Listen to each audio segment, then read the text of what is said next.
أعوذ بالله من الشيطان الرجيم. بسم الله الرحمن الرحيم. وقال الذين كفروا لا تسمعوا لهذا القرآن والغوا فيه لعلكم تغلبون فلنذيقن الذين كفروا عذابا شديدا ولنجزينهم أسوأ الذي كانوا يعملون ذلك جزاء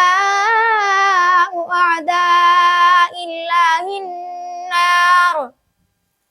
لهم فيها دار الخلد جزاء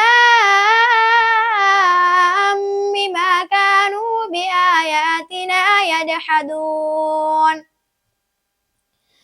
وقال الذين كفروا ربنا أرنا الذين أضلانا من الجن والإنس نجعلهما تحت أقدامنا ليكونا من الأسفلين إن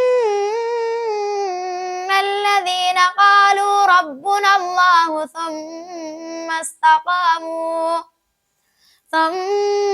استقاموا تتنزل عليهم الملائكة ألا تخافوا ولا تحزنوا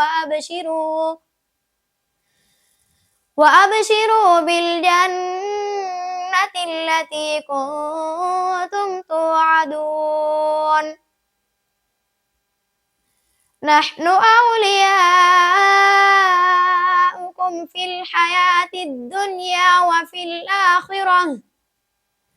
ولكم فيها ما تشتهي أنفسكم ولكم فيها ما تدعون نزلا من غفور رحيم صدق الله العلي العظيم.